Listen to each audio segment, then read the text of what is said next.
الحمد لله الحمد لله الذي هدانا لهذا وما كنا لنهتدي لولا أن هدانا الله والصلاة والسلام على من أرسله الله لتبليغ دينه للأنام وعلى آله وصحبه الكرام وجميع أمته العظام أما بعد قال الله تعالى فأعوذ بالله من الشيطان الرجيم بسم الله الرحمن الرحيم ادع إلى سبيل ربك بالحكمة والموعظة الحسنة وجادلهم بالتي هي أحسن صدق الله العظيم وقال رسول الله صلى الله عليه وسلم إنما الأعمال بالنيات وإنما لكل امرئ ما نوى صدق رسول الله صلى الله عليه وسلم اللهم رب اشرح لي صدري ويسر لي أمري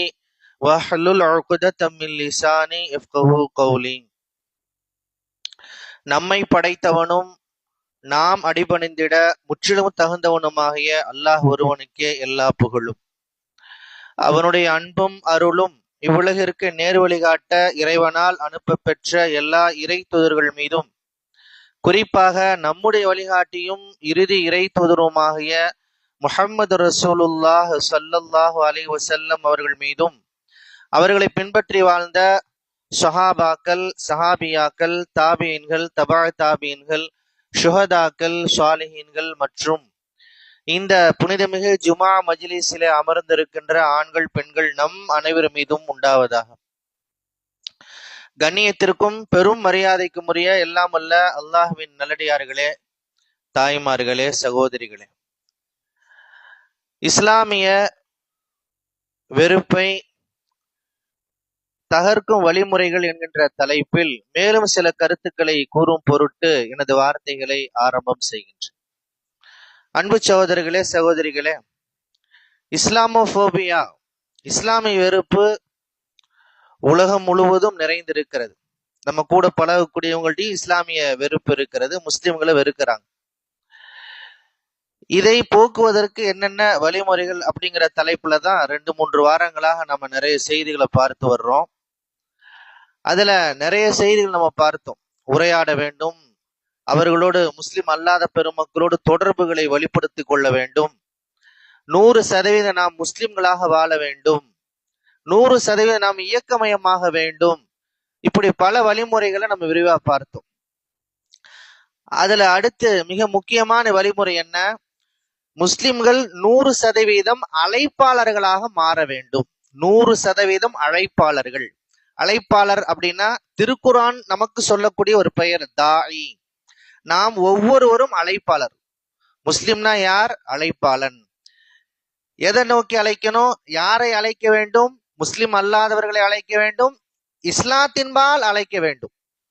எல்லாம் அல்ல திருமறை குர்ஆனிலே குறிப்பிடுகிறான், உது இலா சபீலி ரப்பிக பில் ஹிக்மா. விவேகத்துடன் மக்களை இறைமார்க்கத்தின்பால் அழையுங்கள் என்று அல்லாஹ் கட்டளை இடுகிறார். அல்லாஹ் நமக்கு ஒரு ஆப்ஷனா சொல்லல, நீங்க செய்யுங்க, செஞ்சா நல்லது என்று சொல்லவில்லை, அழையுங்கள் என்று அல்லாஹ் சொல்லுகிறான். சமுதாயத்துல போதுமான அளவு இந்த விஷயம் கவனப்படுத்தப்படவில்லை. முஸ்லிம்கள் ஒவ்வொருவரும் அழைப்பாளர்கள், இஸ்லாத்தின்பால் மக்களை அழைக்க வேண்டும் என்கின்ற ஒரு கடமை நமக்கு இருக்கிறது என்ற விஷயத்தில் ஒரு பெரிய விழிப்புணர்வு ஏற்படுத்தப்படவில்லை. இப்ப நிறைய கடமைகள் குறித்து நமக்கு சொல்லப்பட்டிருக்கு. நோன்பு குறித்து சொல்லப்பட்டிருக்குது, தஹஜ்ஜுத் தொழுகை குறித்து சொல்லப்பட்டிருக்கிறது, பல நற்செயல்கள் எல்லாத்தையும் நம்ம தேடி தேடி செய்யறோம். இது செஞ்சா நன்மை கிடைக்கும், அது செஞ்சா நன்மை கிடைக்கும், இது கடமை, இந்தந்த விஷயங்கள்லாம் எனக்கு கடமை, ஆகவே நான் செய்கின்றேன். பொருளாதார கடமை இருக்குது, உடல் ரீதியான கடமைகள் இருக்குது, எல்லாத்தையும் நம்ம செய்யறோம். ஆனால் அழைப்பது, மார்க்கத்தை ஏற்றுக்கொண்ட ஒவ்வொருவனும் இஸ்லாத்தின்பால் பிற மக்களை அழைப்பது கடமை என்ற ஒரு பெரிய கடமை நமக்கு கவனப்படுத்தப்படவில்லை. இது ஒரு பெரிய வரலாற்று பிழை, இது ஒரு இமாலய தவறு என்று சொல்ல வேண்டும். என் இறைவன் என் மீது இந்த மார்க்கத்தை நோக்கி அழைப்பதை கடமையாக்கியிருக்கின்றான் என்ற அடிப்படை தகவல் கூட நமக்கு தெரியாமல் இருப்பது மிகப்பெரிய மார்க்க அறியாமையாகும்.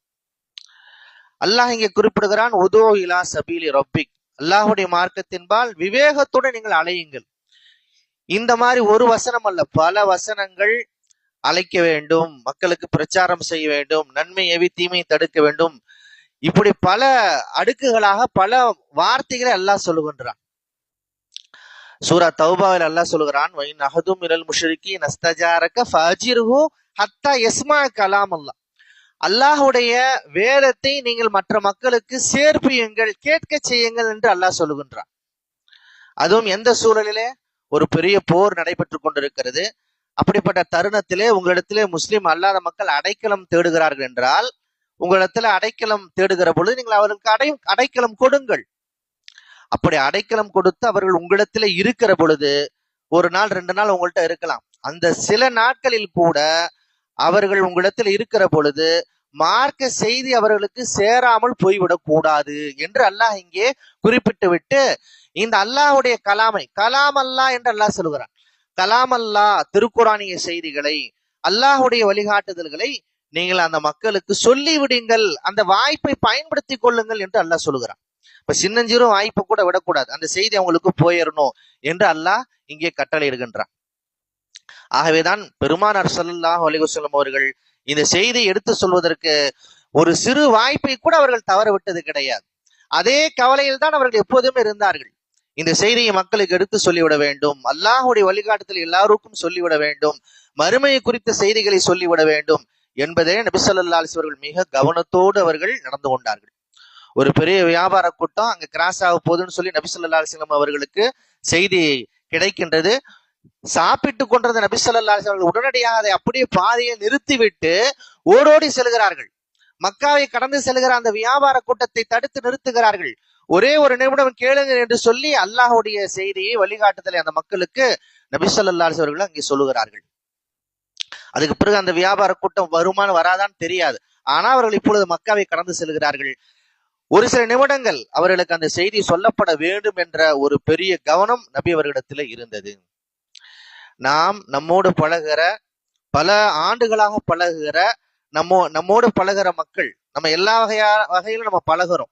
நம்முடைய நிகழ்ச்சிகளுக்கு அவங்க கூப்பிடுறோம், நம்முடைய திருமணத்துக்கு வர்றாங்க, எல்லா வகையிலும் நாம் பழகுகிறோம். ஆனால் தப்பி தவறி கூட இந்த மார்க்கத்தின் செய்திகளை நாம் அவர்களுக்கு சொல்வதில்லை என்றால் என்ன காரணம்? அது நம்ம கடமைன்னு சொல்லி உணரல, ஃபீல் பண்ணல. நாம் கடமை என்பதை நாம் முதலிலே உணர வேண்டும். நாம் ஒவ்வொருவரும் அழைப்பாளர்கள், தாயிகள் என்பதை உணர வேண்டும். கிறிஸ்தவர்கள் 100% அழைப்பாளர்களாக இருக்கிறார்கள், தாயிகளாக இருக்கிறார்கள். கிறிஸ்தவத்தை நோக்கி அழைக்கக்கூடிய மக்களாக அவர்கள் மாறிவிட்டார்கள். 100% அழைப்பாளர்கள். அவங்க எந்தெந்த போஸ்டிங்ல இருக்கிறாங்களோ, எந்தெந்த பதவியில இருக்கிறாங்களோ, அந்தந்த பதவியிலிருந்து அவர்கள் பிரச்சாரத்தை செய்கின்றார்கள். ஒரு கல்லூரியில ஒரு பியூன் வேலை செய்யறார், கிறிஸ்தவர் வேலை செய்யறார் அப்படின்னா, அவர் ஒரு சின்ன ஒரு வேலை தான் அங்கே செல்கிறார், ஒரு கடைநிலை ஊழியராக பணியாற்றுகிறார். ஆனால் முழு கல்லூரிக்கும் அங்கே பணியாற்றுகிற ஆசிரியர்கள், அங்கே பணியாற்றுகிற முதல்வர், தாளாளர் உட்பட எல்லோருக்கும் அவர் பைபிளை கொடுத்துறார், கிறிஸ்துவத்தை அவர் சொல்லிடுறார். கிறிஸ்துவ சபைகளுக்கு அவர் அழைக்கின்றார், தைரியத்தோடு அழைக்கின்றார். அவர் பயப்படுறது கிடையாது. நீ மத பிரச்சாரம் செய்கிறாயா என்றெல்லாம் கேட்பார்கள். ஆனாலும் அதெல்லாம் காதுல போட்டுக்காம அவர் பிரச்சாரம் செய்கிறார். எந்த அளவிற்கு கிறிஸ்தவர்கள் தாய்களாக மாறிவிட்டார்கள் என்றால், ஒரு 10 நிமிடம் அவரிடத்தில் நீங்கள் பேசினால் அவர்கள் உங்களிடத்தில் கிறிஸ்தவத்தை சொல்லிவிடுவார்கள். ஒரு வாகனத்தில் நீங்கள் அவர்களுக்கு லிப்ட் தர்றீங்க, கொஞ்ச நேரம் லிப்ட் கொடுக்குறீங்க அப்படின்னா, அந்த 5 நிமிடம் இறங்குவதற்குள் உங்களிடத்தில் கிறிஸ்தவத்தை அவர்கள் சொல்லிவிடுவார்கள். இப்படி அவர்கள் மிக சிறப்பாக கிறிஸ்தவத்தின் அழைப்பாளர்களாக இருக்கின்ற பொழுது, இஸ்லாமிய அழைப்பு பணி கடமை என்று சொல்லப்பட்டிருக்கின்ற இஸ்லாமிய மார்க்கத்தை தாங்கி நிற்கின்ற நாம் அழைப்பு பணி செய்வது கிடையாது. அழைப்பு பணி செஞ்சாதான் இந்த வெறுப்பு பிரச்சாரங்கிறது போகும். இந்த வெறுப்பு பிரச்சாரத்தை எப்படி அழைப்பு பணி நீக்கும் என்றால், அதுதான் நாம் அறிய வேண்டிய மிக முக்கியமான செய்தி. இப்ப முஸ்லிம்களுக்கு குறித்து தப்பும் தவறுமாக சொல்லப்படுகிறது. இந்த மீடியாக்கள் ஓயாமல் அதை சொல்லிக்கொண்டே இருக்கின்றன. முஸ்லிம்கள் தீவிரவாதிகள் சொல்லுது, முஸ்லிம்கள் வன்முறையாளர்கள் என்று சொல்லுகிறது, இஸ்லாத்திலே பெண்களுக்கான உரிமைகள் என்று சொல்லுகிறது. ஒரு சின்ன சின்ன விஷயமா இருந்தாலும் கூட அதை ஊதி பெரிதாக்குகிற மீடியாக்கள் நம் கண்முன்னே இருக்கின்றன. மக்கள் ஓயாமல் அந்த மீடியாக்களைத்தான் பார்த்து கொண்டிருக்கிறார்கள். அதுல நம்ம எல்லார்ட்டையும் போன் இருக்குது, சமூக வலைதளங்கள் இருக்குது, அடுத்தடுத்து உடனே நியூஸ் வந்துகிட்டே இருக்கிறது. இப்பொழுது ஓயாமல் முஸ்லிம்களை குறித்த, இஸ்லாத்தை குறித்த வெறுப்பு பிரச்சாரம் காதிலே விழுந்து கொண்டிருக்கின்ற பொழுதெல்லாம் இப்போ நம்ம அமைதியா இருக்கிறோம், மௌனமா இருக்கிறோம், நம்ம எதுவுமே சொல்றது இல்லை அப்படின்னா இது மிகப்பெரிய ஒரு ஆபத்தாக மாறிவிடும். இப்பொழுது நாம் மௌனமாக அதை கடந்து விடுவதா அல்லது நாம் இல்லை இது தவறு என்று சொல்வதா? இதுதான் நம்ம முக்கியமா ஒவ்வொருவரும் யோசிக்க வேண்டிய ஒரு விஷயம். ஒரு பத்தினி பெண் மீது அவதூறு சொல்லப்படுகிறது, அந்த பத்தினி பெண் அதை அப்படியே கடந்து விடுவாளா அல்லது இல்லை நான் நிரபராதி, என் மீது பொய்யாக குற்றச்சாட்டு வைக்கப்பட்டிருக்கிறது என்று சொல்வாளா? அமைதி எல்லா நேரத்திலும் நமக்கு நன்மையை பயக்காது. அமைதி என்பது, மௌனம் என்பது பல சமயங்களிலே பேராபத்தை விளைவித்து விடும். அதுவும் இது போன்ற ஒரு சூழலில் நாம் ஒரு விளம்பர யுகத்துல வாழ்ந்துகிட்டு இருக்கிறோம். எல்லாத்துக்கும் விளம்பரம், எந்த ப்ரொடக்ஷனா இருந்தாலும் அதை விற்பனை செய்யணுமா விளம்பரம் தேவை. புகழ்பெற்ற நிறுவனங்கள் கூட தொடர்ந்து விளம்பரம் செய்து கொண்டே இருக்கின்றார்கள். ஹார்லிக்ஸ் விளம்பரம் தொடர்ந்து வருது, பூஸ்ட் விளம்பரம் தொடர்ந்து வருது, சோப்ஸ், நிறைய பிரபலமான ப்ரொடக்ஷன்கள்லாம் விளம்பரம் வந்துகிட்டே இருக்கு. காரணம் என்ன? ஒரு 4-5 நாள் அவங்க விளம்பரத்தை நிறுத்தினாங்க அப்படின்னா சேல்ஸ் டவுன் ஆயிடும். மக்கள் என்ன நினைப்பாங்க, அந்த கம்பெனி மூடிட்டாங்களாட்டிருக்குன்னு சொல்லி நினைப்பாங்க. ஆகவே அவர்கள் ஓயாமல் விளம்பரம் செய்து கொண்டே இருக்கின்றார்கள். ஒரு பொருளை விளம்பரம் செய்தால்தான் அது விற்பனையாகும் என்கிற பொழுது மக்கள் அதை மறக்காமல் இருப்பார்கள் எனும் பொழுது இப்ப நம்ம எந்த மாதிரியான உலகத்துல வாழ்ந்துகிட்டு இருக்கிறோம்? முஸ்லிம்களை குறித்து எந்த வித சைலண்டா இருக்கு, எந்த அவதூறுல எந்த பிரச்சாரம் செய்யப்படல அப்படின்னா கூட நம்முடைய மௌனம் என்பது சில சமயங்களில் பயனளிக்கலாம். ஆனால் நமக்கு எதிராக பிரச்சாரம் செய்யப்படுகிறது, இஸ்லாம் அல்லாத ஒன்று இஸ்லாமாக மக்களிடத்தில் சொல்லப்படுகிறது, முஸ்லிம்களுடைய நிலை அல்லாத ஒன்று மிக வேகமாக பரப்பப்படுகிறது, தப்பும் தவறுமாக பரப்பப்படுகிறது என்றால் இப்பொழுதும் நம்ம மௌனமா இருப்போம் அப்படின்னா அந்த மௌனம் என்பது ஆபத்தானது, பேராபத்தானது. அப்படியே மௌனமா இருந்து நம்ம 20-25 ஆண்டுகளை நாம் இந்தியாவிலே கழித்து விட்டோம். ஏறக்குறைய 25 ஆண்டுகள் 1990களிலிருந்து இந்த வெறுப்பு பிரச்சாரம் உலகம் முழுவதும் கட்டமைக்கப்பட்டு 25 ஆண்டுகளுக்கு மேலே நாம் கடந்து விட்டோம். இப்ப நம்ம மௌனமா தான் இருந்தோம், நம்ம எதுவுமே சொல்லல, இஸ்லாத்தை குறித்தெல்லாம் நம்ம சொல்லவே இல்லை, பிரச்சாரம்லாம் செய்யல. இப்ப பிரச்சாரமே செய்யலையே, அப்ப என்ன ஆச்சு? இன்னும் அதிகமாக முஸ்லிம்களுடைய வெறுப்பு அதிகமாகி விட்டது. நம்ம என்ன நினைக்கிறோம் அப்படின்னா, முஸ்லிம் அல்லாதவங்கள்ட்ட நம்ம பேசினா மத பிரச்சாரம் செய்யறாங்க அப்படின்னு சொல்லி நினைப்பாங்க. என்னப்பா நீ கிறிஸ்தவர்கள் மாதிரியே பிரச்சாரம் செய்ய ஆரம்பிச்சிட்டியா அப்படின்னு சொல்லிடுவாங்கன்னு சொல்லி நம்ம மௌனமா இருந்தோம். எங்கே நமக்கும் அவர்களுக்கு மத்தியில் விரிசல் ஏற்பட்டு விடுமோ என்று நாம் மௌனமாக இருந்தோம். ஆனால் 30 ஆண்டுகள் ஆகிவிட்டன, நாம் மௌனமாக இருந்தோம். ஆனால் நாம் கண்ட பலன் என்ன? நம்ம சொல்லினாலுமே நம் மீது வெறுப்பு பிரச்சாரம் கட்டவிழ்த்தப்படுகிறது என்றால் நாம் சொன்னால் அந்த வெறுப்பு பிரச்சாரம் நீங்கும் என்னும் பொழுது நாம் ஏன் மௌனமாக இருக்க வேண்டும்? அதுவும் கூட மார்க்கம் இதை நம்ம மீது கட்டாயப்படுத்தி இருக்கிறது. அழைப்பு பணிங்கிறது ஆப்ஷன் கிடையாது, அது ஒரு கட்டாயம். அது ஒவ்வொரு முஸ்லிம் மீது கடமை. அது இஸ்லாத்தை ஏற்றுக்கொண்டவுடன் எப்படி தொழுகை கடமையாகிறதோ, நோன்பு கடமையாகிறதோ, அதே போல நம்மோடு பழகிற மக்களுக்கு இஸ்லாத்தை எடுத்து சொல்வது நம் மீது கடமையாகிறது. கடமை என்கிற கோணத்திலே நாம் அமைதியாக இருக்கக்கூடாது, நாம் அழைப்பாளர்களாக இருக்க வேண்டும். நபி ஸல்லல்லாஹு அலைஹி அவர்கள் சொன்னார்கள், ஒரு சமயம் நபி ஸல்லல்லாஹு அலைஹி அவர்கள் அசருக்கு பிறகு எழுந்து நின்றார்கள், ஒரு பெரிய நீண்ட ஒரு உபதேசத்தை செய்தார்கள். அதனுடைய முடிவிலே பெருமானார் ஸல்லல்லாஹு அலைஹி அவர்கள் சொன்னார்கள், வலா யம்ன அன்ன அஹதுக்கும் ஹீபத்துன் நாஸ், வலா யம்ன அன்ன அஹதுக்கும் ஹீபத்துன் நாஸ். மக்கள் மீதான அந்த அச்சம், அந்த பயம் சத்தியத்தை எடுத்து சொல்வதற்கு உங்களுக்கு தடையாக அமைந்து விட வேண்டாம் என்று நபி ஸல்லல்லாஹு அலைஹி வஸல்லம் சொன்னார்கள். மக்கள் மேல ஒரு பயம் இருக்கு, அச்சம் இருக்கு. நம்ம சொன்னா அன்பு போயிரும், விரிசல் வந்துரும், வியாபார கொடுக்கல் வாங்கல நடக்காது என்றெல்லாம் நீங்கள் அஞ்சி சத்தியத்தை சொல்லாமல் விட்டுவிட வேண்டாம் என்று நபி ஸல்லல்லாஹு அலைஹி வஸல்லம் சொன்னார்கள். மக்காவுல 13 வருஷம் என்ன நடந்தது? நபி ஸல்லல்லாஹு அலைஹி வஸல்லம் அவர்கள் இஸ்லாத்தை எடுத்து சொன்ன காரணத்தால் தான் அவர்களுக்கு நிறைய பிரச்சனைகள் வந்தன, நபித்தோழர்களுக்கு நிறைய சிக்கல்கள் வந்தன. ஆனாலும் நபி ஸல்லல்லாஹு அலைஹி வஸல்லம் பிரச்சாரம் செய்து கொண்டே இருந்தார்கள். திருக்குர்ஆனை வேகமாக சத்தமாக ஓதுவதை கூட மக்கா இணைப்பாளர்கள் விரும்பவில்லை. மிகப்பெரிய அளவில் அவர்களை தண்டித்தார்கள். ஆனாலும் நபித்தோழர்கள் திருக்குர்ஆனின் வசனங்களை ஓங்கி அங்கே ஒலித்தார்கள், ஓதி காட்டினார்கள். நாம் மிக அமைதியாக கடந்து விடுகின்றோம், மௌனமாக கடந்து விடுகிறோம், அச்சத்தால் கடந்து விடுகிறோம் என்றால் நாம் பெருமானார் ஸல்லல்லாஹு அலைஹி வஸல்லம் இந்த வார்த்தைகளை மீறுகின்றோம். இதுல இன்னொரு விஷயம் நம்ம கவனிக்க வேண்டியது என்ன அப்படின்னா, நாம் இஸ்லாத்தை எடுத்து சொல்லி நம்ம ஏதோ ஒரு 100 பேத்துக்கு சொல்லி 100 பேருமே நம்மள்ட்ட பேசாம போனது மாதிரி, விரிசல் ஏற்பட்டது மாதிரி நம்மளா ஒரு நினைச்சுக்கிறோம், கற்பனை பண்ணிக்கிறோம். அப்படியெல்லாம் ஒண்ணு நடக்கல. ஒருவர் சொல்றாரு, நீங்க சொல்றீங்க இஸ்லாமிய பிரச்சாரம் செய்ய சொல்றீங்க, அழைப்பு பணி செய்ய சொல்றீங்க, நான் செஞ்சேன், என்னுடைய நண்பர்கள்லாம் போயிட்டாங்க, என் கூட யாருமே பேசுறது இல்ல அப்படின்னு யாராவது நம்முடைய அனுபவம் நம்மள்ட்ட இருக்கான்னா கிடையாது. நம்ம சொல்லவே இல்லையே. ஒரு உண்மை தெரியுமா? நாம் சொன்னால்தான் அன்பு அதிகமாகும். நம்ம பத்தி அவங்க நல்லா தெளிவா தெரிஞ்சுக்குவாங்க. ஓ, இதுதான் இஸ்லாம், இவங்கதான் முஸ்லிம்களா, ரைட், அப்ப மீடியா சொல்றதெல்லாம் தப்பு என்று அவர்கள் தெளிவாக புரிந்து கொண்டால், நம்மை அவர்கள் மிகச் சரியாக உள்வாங்கி கொண்டால், அங்கே வெறுப்பிற்கு இடமில்லாமல் போய்விடும். அங்கே அன்பு அதிகமாகும். நம்முடைய நல்ல வழக்கங்களை அவர்கள் தெரிந்து கொண்டார்களானால், இஸ்லாத்துடைய சிறப்பம்சங்களை அவர்கள் புரிந்து கொண்டார்களானால் அன்பு அதிகரிக்கும். அதன் மூலமாக இஸ்லாமிய பரவல் என்பது சாத்தியமாகும். பெருமானார் ஸல்லல்லாஹு அலைஹி வஸல்லம் காலம் தொடங்கி ஏறக்குறைய கடந்த நூற்றாண்டு வரை இஸ்லாத்திற்குன்னு சொல்லி ஒரு பெரிய மார்க்கெட் இருந்தது. அதாவது இஸ்லாத்தை குறித்த சிறப்பான பார்வை மக்களிடத்தில் இருந்தது. ஆகவே முஸ்லிம்கள் செல்கிற இடங்கள் எல்லாம் வரவேற்பு இருந்தது. இஸ்லாத்தை பல மக்கள் அவர்கள் உள்வாங்கி கொண்டார்கள், ஏற்றுக்கொண்டார்கள். ஆனால் இப்பொழுது அந்த மாதிரியான வரவேற்பு கிடையாது.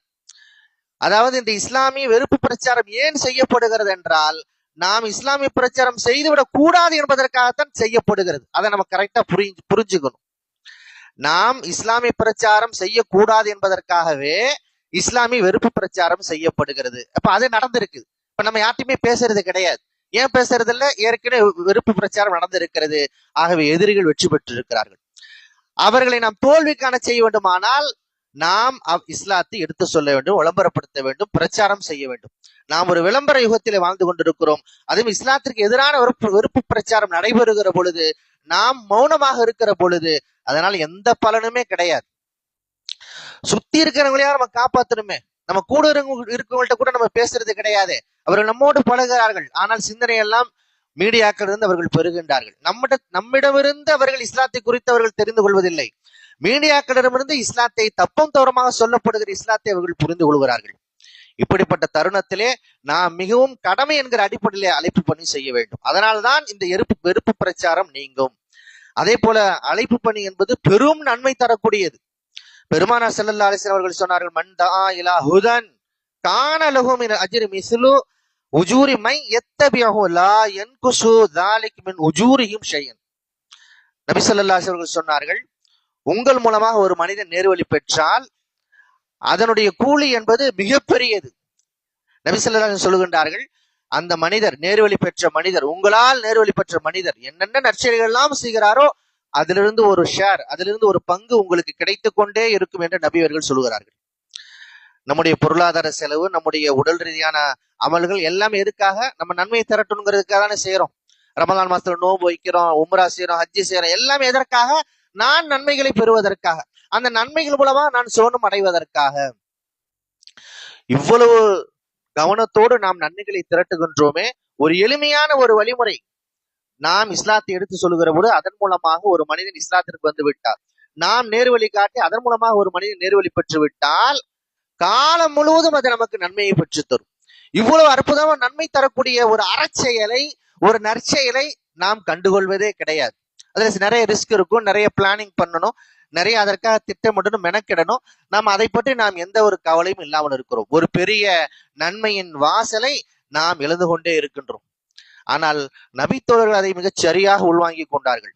தஹஜ்ஜுத் தொழுவதை விட, இறைவழியில் செலவழிப்பதை விட மிகச் சிறந்த செயலாக, முதன்மை செயலாக, அறச்செயலாக நேர்வழி காட்டுவதை அவர்கள் புரிந்து கொண்டார்கள். ஆகவேதான் அவர்கள் களப்பணியாற்றினார்கள், வெளியூர்களுக்கு சென்றார்கள், வெளிநாடுகளுக்கு சென்றார்கள். எந்தவித போக்குவரத்து வசதிகளும் இல்லாத, வாகன வசதிகளும் இல்லாத அந்த நாட்களிலேயே நபித்தோழர்கள், அல்லாஹ் அவர் மீது அருள் செய்யட்டும், ஏறக்குறைய 10,000 நபர்கள் தான் மக்காவிலும் மதீனாவிலும் அடக்கம் செய்யப்பட்டிருக்கிறார்கள். மக்காவில் இருக்கக்கூடிய அந்த கபிரிஸ்தானில அடக்கம் செய்யப்பட்ட நபித்தோழர்களுடைய எண்ணிக்கை 10,000 விட குறைவு. அதே போல மதீனாவில் இருக்கக்கூடிய ஜன்னத்துல் பக்கில் அடக்கம் செய்யப்பட்ட நபித்தோழருடைய எண்ணிக்கை என்பது 10,000. அப்படி என்றால் 1,00,000க்கு மேற்பட்ட அந்த நபித்தோழர்கள் எங்கே சென்றார்கள்? அவர்கள் உலகம் முழுவதும் பயணம் செய்தார்கள். ஏன் பயணம் செய்தார்கள்? இந்த நற்செயலுக்காக, இந்த அறச்செயலுக்காக. எனக்கு வாழ்நாள் முழுவதும் நன்மை கிடைக்கும், அந்த மனிதன் அவன் இறக்கின்ற வரையில் எனக்கு நன்மை கிடைத்து கொண்டே இருக்கும் என்கின்ற ஒரு பெரிய புரிதல் அவரிடத்தில் இருந்த காரணத்தால் தான் அவர்கள் பயணம் செய்தார்கள். மிகப்பெரிய சிரமங்களை எல்லாம் மேற்கொண்டார்கள். உலகம் முழுவதும் இஸ்லாம் ஒரு குறிப்பிட்ட சில ஆண்டுகளுக்குள் நபி ஸல்லல்லாஹு அலைஹி வஸல்லம் அவர்கள் இறந்த ஒரு 3-4 ஆண்டுகளுக்குள் இந்தியா வரை இஸ்லாம் வந்தது என்றால் அதற்கு அடிப்படை காரணம் என்ன? நபித்தோழர்களுடைய பயணம், நபித்தோழருடைய தியாகம், நபித்தோழர்களுடைய அந்த புரிதல் தான் அதற்கு அடிப்படை காரணம். ஆக இது ஒரு பெரிய நற்செயல் என்கின்ற அடிப்படையிலே நாம் இந்த அழைப்பு பணியை நாம் செய்ய வேண்டும். இந்த அழைப்பு பணியை நாம் செய்யாவிட்டால் இன்னும் இந்த வெறுப்பு பிரச்சாரம் என்பது மிக அதிகமாகும். இன்றைக்கு ஊடகங்கள் நம்மை உற்று பார்த்து கொண்டே இருக்கின்றன. நம்ம ஏதாவது ஒரு சின்ன தவறு செஞ்சா கூட அதை பூதாகரமாக்கும். எதுவெல்லாம் இஸ்லாத்திற்கும் முஸ்லிம்களுக்கு பாதிப்பை தரும் அந்த செய்திகளை எல்லாம் அவர்கள் விளம்பரப்படுத்துவார்கள், பிரஸ்தாபித்து பேசுவார்கள். யாராவது இஸ்லாத்திலிருந்து முஸ்லிம்கள் யாராவது மதம் மாறிவிட்டால் எல்லா மீடியாக்களும் அதை கொண்டாடும். இஸ்லாத்திலிருந்து அவர்கள் வந்து விட்டார்கள், மதம் மாறிவிட்டார்கள், தாய் மதத்திற்கு வந்து விட்டார்கள் என்றெல்லாம் சொல்லுவார்கள். ஆனால் தப்பி தவறி கூட முஸ்லிம்கள் ஏதாவது ஒரு சின்ன ஒரு குர்ஆன் கொடுத்தாரு, ஒரு நூல் கொடுத்தாரு, இஸ்லாத்தை குறித்து ஏதாவது சொன்னார் அப்படின்னா இவங்க பாருங்க மத மாற்றம் செய்யறாங்க, மத பிரச்சாரம் செய்யறாங்க என்றெல்லாம் அவர்கள் பயமுறுத்துகிறார்கள். உண்மையில் மத பிரச்சாரம் என்பது தவறா என்றால் கிடையாது. மதத்தை எடுத்து சொல்வதற்கு, பரப்புவதற்கு நமக்கு உரிமை வழங்கப்பட்டிருக்கிறது. அது ஒரு ஃபண்டமெண்டல் ரைட்ஸ், அடிப்படை உரிமை. அது நான் பின்பற்றுகின்ற மார்க்கத்தை, மதத்தை எடுத்து சொல்வதற்கு. வெறும் மதம் மட்டுமல்ல, நான் பின்பற்றுகிற எந்த சித்தாந்தமாக இருந்தாலும், ஒரு கம்யூனிஸ்ட் இருக்கிறார், அவர் கம்யூனிஸ்டை பிரச்சாரம் செய்யலாம். ஒரு இந்துத்துவவாதி இருக்கிறார், அவர் இந்துத்துவத்தை அவர் பிரச்சாரம் செய்யலாம். ஒரு நாத்திகர் இருக்கிறார், அந்த நாத்திகர் தன்னுடைய நாத்திக சிந்தனையை பிரச்சாரம் செய்யலாம். இப்படி ஏற்றுக்கொண்ட ஒரு கொள்கையை பிரச்சாரம் செய்வதற்கு இந்திய திருநாடு, அதனுடைய அரசியல் அமைப்பு சட்டம் நமக்கு அனுமதி வழங்கி இருக்கிறது. அதை ஒரு உரிமையாகவே பதிவு செய்த அடிப்படை உரிமை. இன்றைக்கு பல இடங்களில் அந்த உரிமை மறக்கடிக்கப்பட்டு அந்த உரிமையே இல்லாத மாதிரி மத பிரச்சாரம் செய்யற தவறு என்பது போல மீடியாக்கள் சித்தரிப்பார்கள். உடனடியாக மீடியாக்கள் வந்து உடனடியாக காவல்துறை வந்துடும், பயமுறுத்துவார்கள். நாம் பயந்து விடக்கூடாது. மத பிரச்சாரம் செய்வதற்கு எனக்கு அனுமதி இருக்கிறது என்பதை நாம் நிலைநாட்ட வேண்டும். அதை நாம் மிக சிறப்பாக எடுத்து சொல்ல வேண்டும். அது மட்டுமல்ல, பிரச்சாரம் செஞ்சதுனாலே மாற்றம் வந்துருமா? வராதே. ஒரு மனிதன் இஸ்லாத்தை சில நிமிடங்கள் சொல்லுகின்றான், அது என்ன மந்திரமா? சொன்ன உடனே அவங்க டக்குனு இஸ்லாத்துக்கு வந்துருவாங்களா, கலிமா சொல்லிடுவாங்களா அப்படின்னா முடியாது. இஸ்லாத்தை ஏற்றுக்கொள்வது என்பது அது ஒரு பெரிய ப்ராசஸ். 5 ஆண்டுகள் ஆகலாம், 10 ஆண்டுகள் ஆகலாம். மெல்ல மெல்ல அவர் இஸ்லாத்தை படிக்க வேண்டும், முழுமையாக அவர் புரிந்து கொள்ள வேண்டும், உள்வாங்க வேண்டும். அதற்கு பிறகு ஒரு தைரியம் வரணும். குடும்பத்தில் எதிர்ப்பு வரும், எல்லா வகையான எதிர்ப்பையும் அவர் சமாளிக்க வேண்டியது வரும். இதெல்லாம் யோசிச்சுதான் அவர் முடிவு எடுப்பார். அப்படி எல்லாவற்றையும் யோசித்து ஒரு மனிதன் மறுமையை மையப்படுத்தி நான் மறுமையில சோனம் செல்ல வேண்டும், நரகத்திலிருந்து என்னை பாதுகாத்துக் கொள்ள வேண்டும் என்ற ஒரு பெரிய துடிப்போடு ஒரு மனிதன் இஸ்லாத்தை ஏற்றுக்கொள்கிறான் என்றால் அப்போதான் அது சாத்தியமா? அது இறைவனுடைய கையில் இருக்கிற நாட்டம், இறைவனுடைய நாட்டம். அது நம்ம சொன்னதுனால வந்துடுவாங்கன்னு வரமாட்டாங்க. அப்படி என்றால் 800 ஆண்டுகள் முஸ்லீம் இந்த நாட்டை ஆண்டார்கள். ஏறக்குறைய கிபி 9ஆம் நூற்றாண்டிலே தொடங்கி ஏறக்குறைய 800 ஆண்டுகள், 8 நூற்றாண்டுகளுக்கு மேலாக இந்த மண்ணில் முஸ்லிம்கள் ஆட்சி செய்தார்கள். இந்தியா என்ற ஒரு பெரிய நாட்டை அவர்கள் நிர்வகித்தார்கள், உருவாக்கி நிர்வகித்தார்கள். அவருடைய கவனம் எல்லாம் இந்திய திருநாட்டை உருவாக்குவதிலும், அதை செப்பனிடுவதும், அதை நிர்வாகம் செய்வதில் தான் இருந்தது. இஸ்லாத்தை வளர்ப்பதில் அவர்களுக்கு இல்லை, இஸ்லாமிய பிரச்சாரம் அவர்கள் செய்யவில்லை. ஆனால் ஆங்கிலேயர்கள் அதற்கு பிறகு 200 ஆண்டுகள் மட்டும்தான் ஆங்கிலேயர் ஆட்சி செய்தார்கள். ஆனால் இங்கே கூட ஒரு சொல்லாடலை நாம் புரிந்து கொள்ள வேண்டும். முஸ்லிம்கள் ஆட்சி செய்தார் என்று நாம் சொல்லுகிறோம். அதுல நிறைய பேர் இந்த முகலாயர் இருந்தார்கள், கில்ஜிகள் இருந்தார்கள், சுல்தானியர்கள் இருந்தார்கள். இப்படி பல பேர் ஆட்சி செய்தார்கள், பல இனக்குழுக்கள் ஆட்சி செய்தார்கள். அவங்க எல்லாத்தையும் நம்ம சொல்றது என்ன சொல்றோம்? முஸ்லிம்கள் ஆட்சி செய்தார்கள் என்று சொல்லுகிறோம். அது ஒரு சிறப்பான பார்வை, அது தவறு கிடையாது. ஆனால் ஆங்கிலேயர்கள் என்று வருகிற பொழுது கிறிஸ்தவர்கள் ஆட்சி செய்தார்கள் என்று சொல்ல வேண்டும். ஆனால் அந்த சொல்லாடை கூட கவனத்தோடு வரலாறு தவிர்த்துக் கொள்கிறது. ஆங்கிலேயர்கள் ஆட்சி செய்தார் என்று நாம் சொல்லுகின்றோம். ஆனால் உண்மை என்ன? கிறிஸ்தவர்கள் ஆட்சி செய்தார்கள். அப்படி கிறிஸ்தவர்கள் ஆட்சி செய்கிற பொழுது அவர்கள் மத பிரச்சாரம் செய்தார்கள். மத பிரச்சாரம் செய்வதற்கு உட்கட்டமைப்புகளை எல்லாம் அவர்கள் மிகச் சிறப்பாக வடிவமைத்து விட்டுத்தான் அவர்கள் சென்றார்கள். நிறைய கலாசாலைகளை உருவாக்கினார்கள், மருத்துவமனைகளை உருவாக்கினார்கள், நிறைய கல்லூரிகளை உருவாக்கினார்கள். இப்படி பல்வேறு அழைப்பு பணிக்கு தேவையான அடிப்படை அம்சங்களை எல்லாம் அவர்கள் உருவாக்கி சென்று விட்டார்கள். ஆகவே மத பிரச்சாரம் செய்கிற காரணத்தினாலேயே ஒரு மனிதன் இஸ்லாத்திற்கு உடனடியாக வந்து விடுவானா என்றால் நிச்சயம் இல்லை. ஆக இந்த தெளிவு நமக்கு இருக்க வேண்டும். ஹிதாயத் வழங்குவது இறைவன் தான். முயற்சி நம்மை சார்ந்தது. அந்த முயற்சியை கூட நாம் மேற்கொள்ளாமல் இருக்கிறோம் என்றால் அது மிகப்பெரிய தவறு. அதுவும் மக்கள் மீது உண்டான பயத்தினால் நாம் அப்படி இருக்கிறோம் என்றால் அது அதைவிட மிகப்பெரிய தவறு. இது அழைப்பு பணி என்பது ஒரு கடமை என்கிற அடிப்படையில், அழைப்பு பணி என்பது மிகப்பெரிய நன்மை என்ற காரணம் என்கிற அடிப்படையில் நாம் ஒவ்வொரு தாயிகளாக அழைப்பு பணி ஆற்றுபவர்களாக இருக்க வேண்டும். நம்மோடு இருக்கக்கூடிய மக்களுக்கு நாம் இந்த இஸ்லாத்தை, அதனுடைய அடிப்படை அம்சங்களை, இஸ்லாத்தை சொல்லணும் அப்படின்னா எல்லா விஷயத்தையும் சொல்லுங்கிற அவசியம் இல்லை. ஏகத்துவம், மறுமை சிந்தனை, தூதுத்துவம், இந்த 3 அடிப்படை அம்சங்களை நாம் அவர்களுக்கு சொல்லுகிற பொழுது, நம்மோடு பழகிற ஒவ்வொருவருக்கும் ஒவ்வொரும் சொல்லுகிற பொழுது, இஸ்லாம்னா இதுதான் அப்படிங்கிற ஒரு ஃபுல் பிக்சர் அவங்களுக்கு கிடைக்கும், ஒரு ஷார்ட் பிக்சர் அவங்களுக்கு கிடைக்கும். அதன் மூலமா அவர்கள் இம்ப்ரெஸ் ஆகி அதுக்கப்புறம் அவங்க இஸ்லாத்தை அவங்க டெவலப் பண்றாங்க என்றால் அதுவெல்லாம் இறைவனுடைய மிகப்பெரிய நாட்டத்தின் அடிப்படையில் உள்ளது. அல்லாஹ் யாருக்கு ஹிதாயத்தை காட்டுகின்றானோ அதற்கான வழிவகைகளை அல்லாஹ் அவர்களுக்கு லேசாக்குவான். ஆனால் அதற்கான அடிப்படை ஆரம்ப புள்ளியாக நாம் இருந்தோமா என்பதுதான் மிக பெரிய கேள்வி. எல்லாம் வல்ல அல்லாஹ் நாம் ஒவ்வொருவரையும் அழைப்பாளர்கள் ஆக்குவானாக. அதன் மூலமாக இந்திய திருநாட்டிலே வெறுப்பு பிரச்சாரத்தை வேறொருப்பானாக என்று துஆ செய்து இந்த அளவில் நிறைவு செய்துகிறேன். بارك الله لنا ولكم في القرآن العظيم ونفعنا وإياكم بالآيات والذكر الحكيم إنه تعالى جواد كريم ملك قديم بالرؤوف الرحيم ورب حليم.